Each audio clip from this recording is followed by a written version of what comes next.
Të nderuar teleshikues, përshëndetje, unë jam Flutura Kasa dhe do të jemi bashkë në këtë edicion informativ këtu në Drita Televizion, njëjë me zhvillimet e ditës.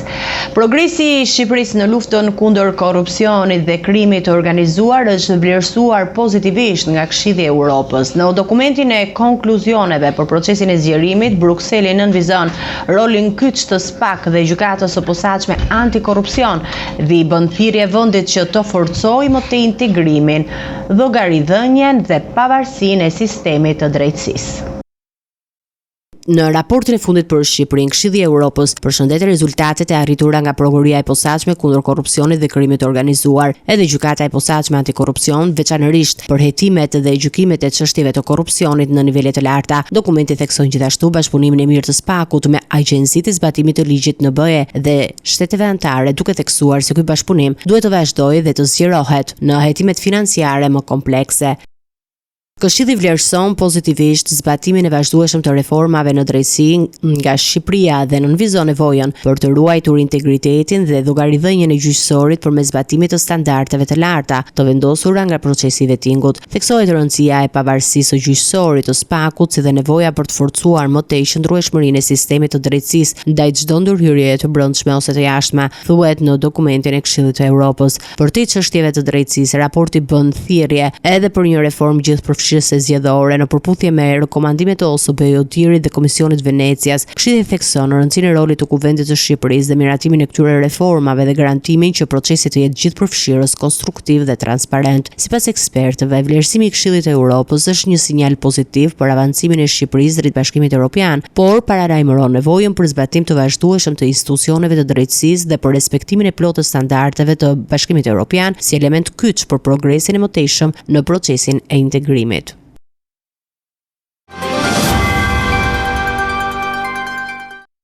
Partia Demokratike kërkon që parlamenti të shqyrtojë pavënesë kërkesën e SPAK-ut për heqjen e imunitetit të zëvendës kryeministres Belinda Balluku. Kreu i Partisë Demokratike Sali Berisha paralajmëroi pasoja politike për kryeministrin Edi Rama. Ai e cilësoi protestën e 22 dhjetorit si të vetmen rrugë për rrëzimin e qeverisë. Partia Demokratike do të kërkojë që kërkesa e prokurorisë së posaçme për heqjen e imunitetit të numrit 2 të qeverisë Belinda Balluku të shqyrtohet sa më shpejt në kuvend. Në një konferencë për mediat, kryetari i Partisë Demokratike Sali Berisha tha se mazhoranca nuk duhet të zvarrisë procesin parlamentar dhe se çështja duhet të trajtohet me transparencë të plotë. Pse ku e bazojnë kërkesën e tyre për arrestimin e Lubi Ballukut? Niko Peleshi ka fut provat në kasafort dhe nuk ja u jep deputetëve të opozicës antarë të komisionit të verifikimit mandateve. Kjo nuk ka ndodhur kurrë, nuk ja u jep. Në deklaratën e tij, Berisha pati dhe një paralajmërim të drejtë për drejtë për kryeministrin Edi Rama, duke akuzuar atë për përfshirje të drejtë për drejtë në afera korruptive të qeverisë. Sepse provat kanë gjëra të llahtarshme, të cilat e bën Lubin, e tregojnë Lubin thjesht një shërbëtore të Edi Ramës. Berisha akuzoi kryeministrin se po bën zëvendës kryeministren Belinda Balluku. Kjo që po bën Edi Rama mban erë si një lloj grushti shteti, sepse marrja ose bllokimi i pushtetit drejtësisë, marrja mbi sipër e pushtetit drejtësisë shënon në vetvete shteti brenda shtetit. Ne po e ndjekim. Kreu i opozitës komentoi gjithashtu edhe zhvillimet e fundit brenda Partisë Demokratike, përfshirë lëvizjen e deputetit Ervin Saliani dhe takimin e zhvilluar një ditë më parë në Elbasan. Që një antar i kooptuar i kryesisë dhe antar i Këshillit Kombëtar të organizojë me Suel Çelen, kriminalin më të rrezikshëm të Elbasanit, kreun e njërit prej karteleve më të fuqishme në Europë. Takim, kjo është absolutisht e papranueshme dhe kur nuk mund të kalojë. Në këtë kontekst, ai që nërmerr një veprim të tillë, ai të i kalon vinë kuqe dhe ai është përgjegjës për vetë e tij. Në përfundim, Berisha u bëri thirrje qytetarëve që të marrin pjesë në protestën e paralajmëruar në datë 22 dhjetor, të cilën e cilësoi si mjetin e vetëm për të rrëzuar qeverinë Rama.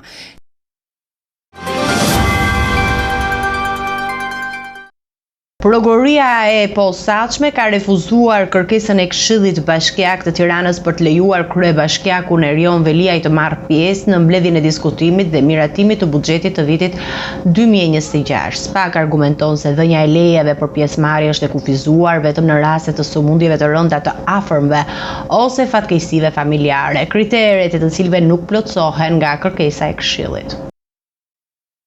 Prokuroria e posaçme ka refuzuar kërkesën e Këshillit Bashkiak të Tiranës për t'i mundësuar kryebashkiakut Erion Veliaj të marrë pjesë në mbledhjen e diskutimit dhe miratimit të buxhetit të kryeqytetit për vitin 2026. SPAK argumenton se lejet për pjesëmarrje fizike aprovohen vetëm në raste kur të afërmit e personit në hetim vuajnë nga sëmundje të rënda ose në situata fatkeqësish familjare, kriteret të cilat nuk plotësohen në këtë rast. Këshilli Bashkiak i Tiranës kishte dërguar një kërkesë zyrtare te SPAK për t'i mundësuar Bashkiakut Erion Veliaj të merrte pjesë fizikisht në mbledhje ku të diskutohej dhe miratohej projekt buxheti i kryeqytetit për vitin 2026. Në kërkesë të firmosur nga këshilltar socialist theksohej se pjesëmarrja e Veliajt ishte një detyrim ligjor dhe një e drejtë funksionale garantuar nga legjislacioni për vetëqeverisjen vendore, e cila siguron bashkëpunimin me Këshillin Bashkiak në vendimmarrje që prekin interesin publik. Megjithatë, prokuroria e posaçme përmes një përgjigjeje të firmosur nga prokurorët Altin Dumani dhe Ol Stado refuzuan kërkesën. SPAK sqaroi se dhënia e lenjeve të përkohshme aprovohet vetëm në raste kur të afërmit e personit në hetim vuajnë nga sëmundje të rënda, të vërtetuara me dokumentacion mjekësor ose në raste gëzimesh apo fatkeqësish familjare. Duke qenë se këto kritere nuk plotësoheshin, kërkesa e Këshillit nuk u miratua. Vendimi ka krijuar një tension mes nevojës së funksionimit të rregullit të vetëqeverisjes vendore dhe kufizimit ligjor që lidhet me pjesëmarrjen e zyrtarëve në detyrë në institucione të tjera. Këshilli Bashkiak kishte argumentuar se prezenca e kryebashkiakut është jetike për diskutimin dhe detajimin e buxhetit, duke garantuar koordinimin dhe transparencën në vendimarrje, ndërkohë që SPAK thekson se legjislacioni vendos kufizime të qarta për lejet e përkohshme për pjesëmarrje fizike.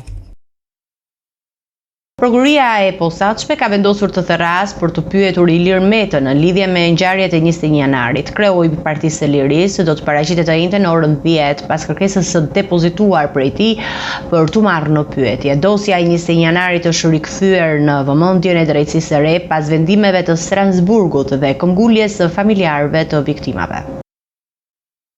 Prokuroria e posaçme kundër korrupsionit dhe krimit të organizuar ka pranuar kërkesën e Ilir Metës për t'u pyetur në lidhje me ngjarjen e 21 janarit 2011 dhe ka vendosur ta therrasë atë për dëshmi ditën e njëjtën orën 10. Meta, aktualisht kryetari i Partisë së Lirisë dhe ish presidenti i Republikës, do të merret në pyetje në cilësinë e personit që ka dieni për rrethana dhe fakte që lidhen me këtë dosje. 3 javë më parë, përmes përfaqësuesve të tij ligjor, Ilir Meta depozitoi zyrtarisht një kërkesë në SPAK, duke shprehur gatishmërinë për të dhënë shpjegime mbi ngjarjet e asaj dite. Në kërkesë, Meta argumentonte se si pjesë e qeverisë së kohës, ai disponon informacione që mund të ndihmojnë në zbardhjen e plotë të rrethanave të 21 janarit. Me porosi të Metës, avokati Kujtim Çakrani dorëzoi kërkesën prokurorit Alfred Shehu, duke kërkuar që ish presidenti të pyetet në kuadër të hetimeve që SPAK ka rihapur për këtë çështje. Më herët në kuadër të së njëjtës dosje janë marrë në pyetje dhe figura të tjera të larta shtetërore, mes tyre ish ministri i Brendshëm Lulzim Basha dhe ish kryeministri Sali Berisha, i cili pas disa tentativash u paraqit në ambientet e prokurisë së posaçme. Ngjarjet e 21 janarit ndodhen gjatë një proteste të organizuar nga Partia Socialiste, atëherë në opozit, pas publikimit të një video me pretendent për korrupsion ndaj Ilir Metës. Protesta u përshkallëzuar në përplasje me forcat e Gardës së Republikës, ku u bën jetën 4 protestues: Hekuran Deda, Ziver Veizi, Faik Myrtaj dhe Alex Nika. Gjykata Europiane e të Drejtave të Njerëzit në Strasburg e ka cilësuar 21 janarin si një krim shtetëror, ndërsa këmbgulja e familjes së Alex Nikës dhe viktimave të tjera ka çuar në rikthimin e dosjes në vëmendje të drejtësisë shqiptare. SPAK ka marrë përsipër rishikimin e çështjes, e cila nga sistemi i vjetër i drejtësisë është mbyllur me akuzën e vrasjes nga pakujdesia, duke synuar zbardhjen e plotë të përgjegjësve penal. Një konflikt mes dy të miturve në shkollën private DEA 2001 në lagjen numër 3 të Sarandës ka degraduar në përdorimin e një mjeti prerës mëngjesin e kësaj mërkure. Një 13 vjeçar ka goditur me thik 15 vjeçarin, i cili u transportua në spital për trajtim mjekësor. Policia vijon hetimet për zbardhjen e rrethanave dhe kapjen e autorit. Një përplasje mes dy të miturve në shkollën private DEA 2001 në lagjen numër 3 të Sarandës ka degraduar deri në përdorimin e një mjeti prerës mëngjesin e kësaj mërkure. Ngjarja ka ndodhur në oborrin e shkollës para fillimit të procesit mësimor, ku një mosmarrëveshje për përparësi në rrugë mes dy nxënësve ka degeneruar shpejt në konflikt fizik. Sipas burimeve nga shkolla, 13 vjeçari fillimisht është përfshirë në grindje me fjalë me 15 vjeçarin, për të cilin pretendonte se i kishte zënë rrugën. Më pas ai ka nxjerrë një thik që e kishte me vete dhe ka goditur bashkëmoshatarin në qafë. I mituri i lënduar është transportuar menjëherë në spital, ku mjekët i kanë dhënë ndihmën e nevojshme dhe i kanë qepur plagën. Pas trajtimit, 15 vjeçari është larguar nga ambientet e spitalit, ndërsa gjendja e tij raportohet jashtë rrezikut për jetën. Policia e Sarandës ka nisur hetimin për të identifikuar dhe kapur 13 vjeçarin, i cili është larguar nga shkolla menjëherë pas incidentit. Autoritetet po punojnë për të mbledhur dëshmitë e nxënësve të tjerë dhe të stafit mësimor, si dhe për të dokumentuar plotësisht rrethanat e ngjarjes. Ky incident rikthen shqetësimin për sigurinë në shkolla dhe nevojën për monitorim më të rreptë të sjelljes së të miturve, si dhe zhvillimin e programeve për menaxhimin e konfliktit dhe edukimin mbi përdorimin e dhunës.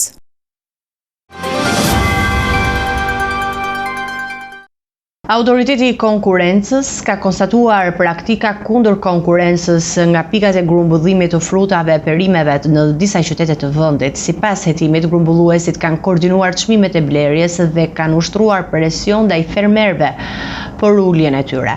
Për shkeljet e konstatuara, 6 subjekte janë gjobitur dhe vihen në monitorim një vjeçar. Pikat e grumbullimit në shumicë të fruta perimeve në Shqipëri kanë aplikuar praktika që cënojnë konkurrencën e lirë dhe dëmtojnë drejt për drejt fermerët. Ky është përfundimi i një hetimi të nisur nga Autoriteti i Konkurrencës, i cili ka analizuar aktivitetin e disa grumbulluesve në qarqe Tiranë, Elbasan, Fier, Berat dhe Korç. Sipas gjetjeve të hetimit, këto subjekte kanë koordinuar çmimet e blerjes së produkteve bujqësore duke mos lejuar negociata reale me fermerët. Autoritetet evidentojnë se në shumë raste grumbulluesit kanë ushtruar presion për uljen e çmimeve dhe kanë shlyer detyrimet financiare ndaj fermerëve me vonesa të konsiderueshme.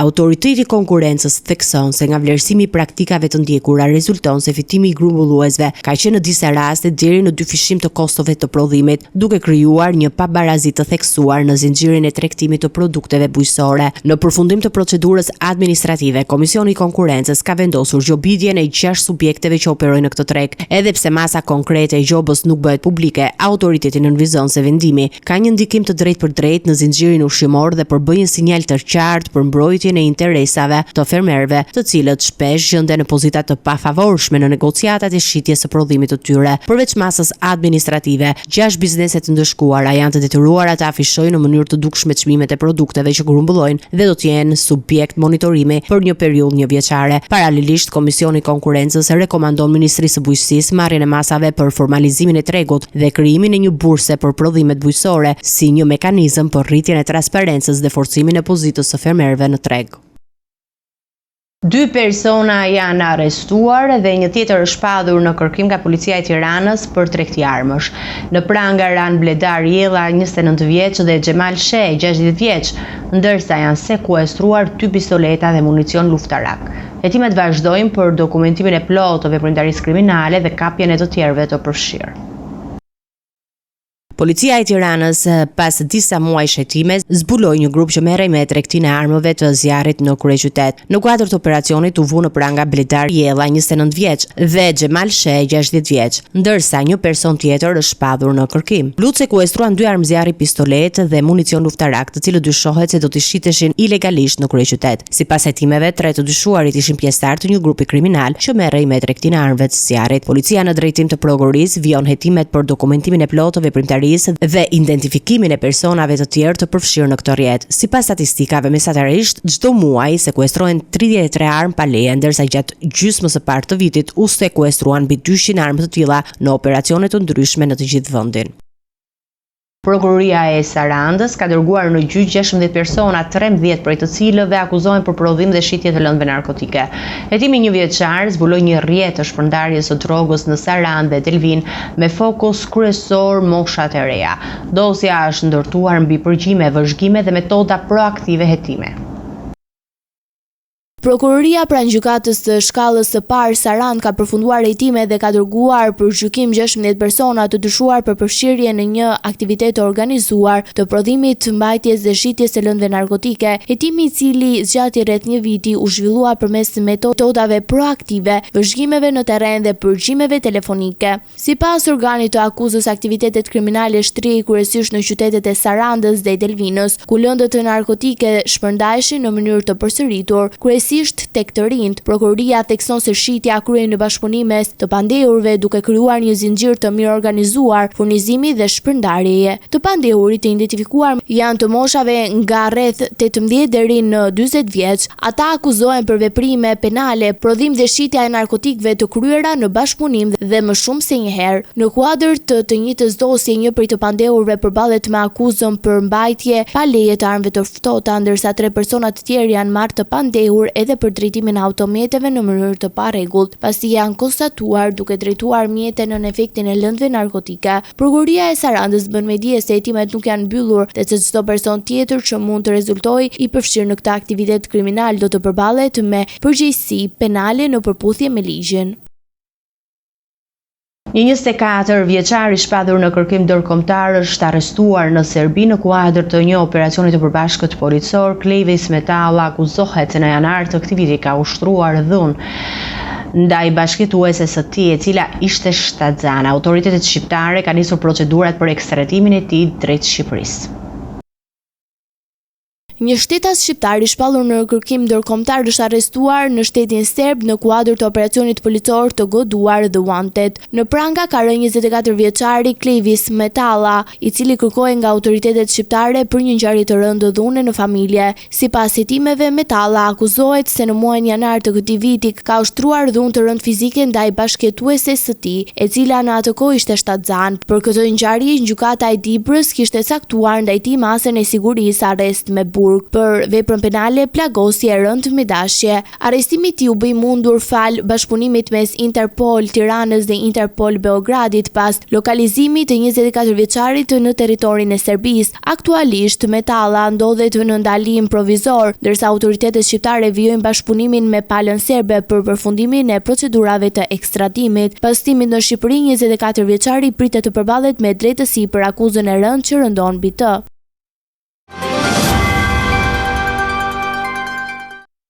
Eci me të tjera zhvillime. Kosova ka nënshkruar kontratë me prodhuesit amerikan për blerjen e sistemeve moderne të artillerisë mobile Humvee Hawkeye. Marrëveshja përfshin edhe automjete mbështetëse, pjesëkëmbimi, mirëmbajtje dhe trajtim për operim. Ministri në detyrë i mbrojtjes Eyüp Maqedonci e cilësoi blerjen si një hap të rëndësishëm drejt ndërtimit të një ushtrie moderne dhe ndërvepruese me aleatët strategjik.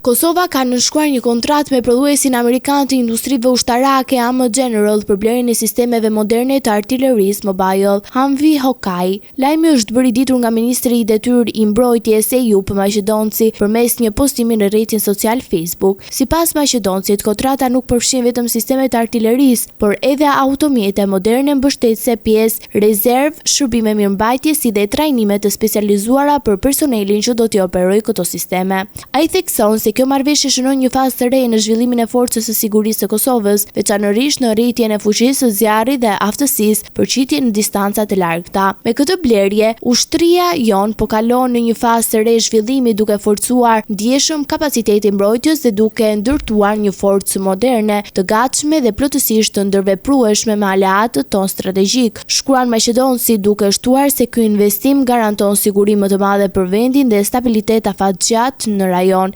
Sistemi Humvee Hawkeye është një platformë moderne e artillerisë së lëvizshme, e cila kombinon një obuz me një automjet të lehtë ushtarak Humvee. Ai karakterizohet nga lëvizshmëria e lartë, shpejtësia dhe pozicionimi dhe largimi pas sulmit, si dhe kosto relativisht të ulët mirëmbajtjeje.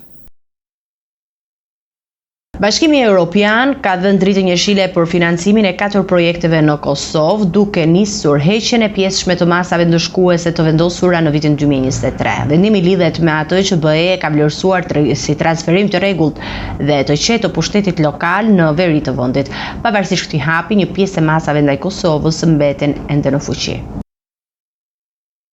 Bashkimi Evropian ka filluar zyrtarisht heqjen e disa prej masave ndëshkuese ndaj Kosovës, të vendosura pas tensioneve në veri gjatë vitit 2023. Vendimi vjen pas vlerësimit pozitiv të procesit të transferimit të pushtetit lokal në 4 komunat veriore, pas zgjedhjeve lokale të pajtura me 12 tetor. Lajmi u konfirmua nga zëvendës kryeministri i parë i qeverisë së Kosovës në detyrë Besnik Bislimi, pas marrëveshjes së një letre zyrtare nga drejtori i përgjithshëm për zgjerimin e Bashkëpunimit Evropian, Gert Jan Kopman. Sipas dokumentit, Komisioni Evropian ka miratuar financim për 4 projekte në kuadër të programit IPA në vlerë totale prej 34.6 milion eurosh. Në letrën e tij, Kopman thekson se bazuar me zhvillimet e fundit dhe në përputhje me komunikimin për zgjerimin 2025, Komisioni do të vijojë në heqjen e disa masave të BE-s, konkretisht atyre që lidhen me fondet evropiane dhe kontraktimin e projekteve prioritare për Kosovën. Autoritetet në Prishtinë kanë përshëndetur këtë vendim si një hap pozitiv, por kanë theksuar se presin heqjen e plotë të masave ndëshkuese, sipas Bislimit për transferimit të pushtetit lokal në mënyrë ligjore dhe paqësore në komunat veriore, nuk ekziston më asnjë arsye që masat të mbeten në fuqi.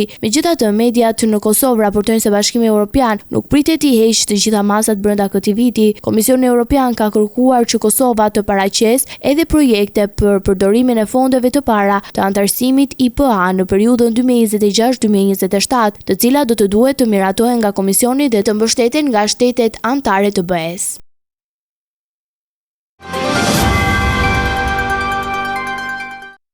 Të nderuar teleshikues, do të vijojmë me parashikimin e motit.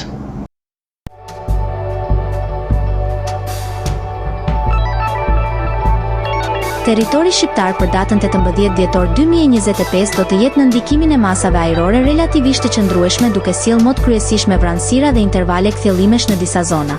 Paraditja do të shoqërohet me vranësira të shpeshta në pjesën më të madhe të territorit, ndërsa pasditja sjell përmirësime graduale dhe intervale me diell kryesisht në zonat jugore dhe juglindore. Temperatura minimale pritet të zbresë deri në 3 gradë Celsius, ndërsa ajo maksimale të arrijë deri në 17 gradë Celsius në zonat e ulta dhe bregdetare. Gjatë ditës priten rreth 2 deri në 3 orë diell në zonat ku vranësira do të jenë më të pakta. Era do të fryejë lehtë nga drejtimi juglindor me shpejtësi 2 deri në 4 metra për sekond. Deti do të ketë dallgëzim të ulët rreth 1 ball. Indeksi ultraviolet për Tiranën më 18 dhjetor 2025 pritet të jetë i ulët rreth 1. Sipas të dhënave astronomike, lindja e diellit në Tiranë më 18 dhjetor do të jetë rreth orës 6:54 minuta, ndërsa perëndimi rreth orës 16:20 minuta. Temperaturat minimale dhe maksimale për disa nga qytetet kryesore të Shqipërisë do të jenë si më poshtë. Shkodër, 11 deri në 14 gradë Celsius. Kukës, 9 deri në 12 gradë Celsius. Peshkopi, 8 deri në 11 gradë Celsius. Tiranë, 13 deri në 16 gradë Celsius. Durrës, 12 deri në 17 gradë Celsius. Kavaj, 11 deri në 16 gradë Celsius. Elbasan, 12 deri në 15 gradë Celsius. Berat, 11 deri në 16 gradë Celsius. Korçë, 6 deri në 9 gradë Celsius. Vlorë, 13 deri në 16 gradë Celsius. Gjirokastër, 10 deri në 15 gradë Celsius. Sarand, 11 deri në 16 gradë Celsius.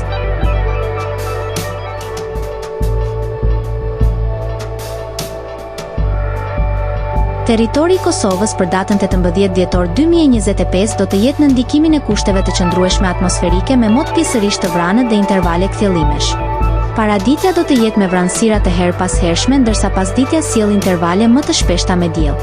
Temperatura minimale pritet të zbresë deri në 0 gradë Celsius, ndërsa ajo maksimale të arrijë deri në 11 gradë Celsius.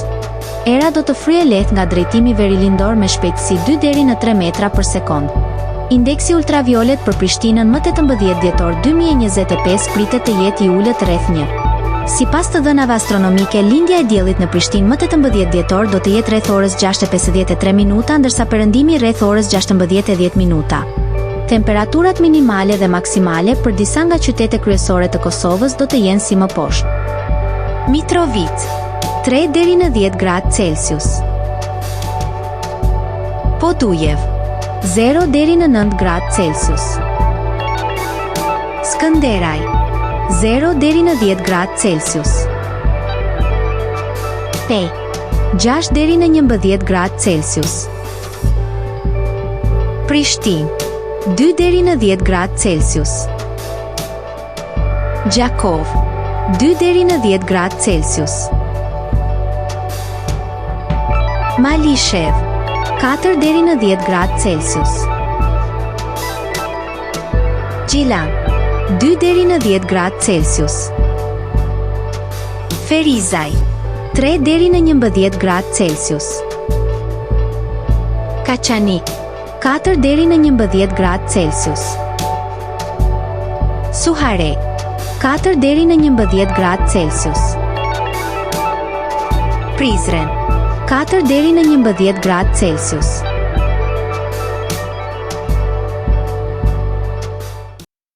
Ishte gjithçka e përgatitur në këtë edicion informativ. Për më shumë zhvillime dhe informacione, klikoni në faqen tonë zyrtare drita.tv. Mund na ndiqni edhe në rrjetet sociale Facebook, Instagram, YouTube, ku jemi me përditësime në çdo kohë. Vazhdoni të qëndroni në shoqërinë e programacionit Drita Televizion, bashkë me Ruta Kofshim në edicionin e ardhshëm.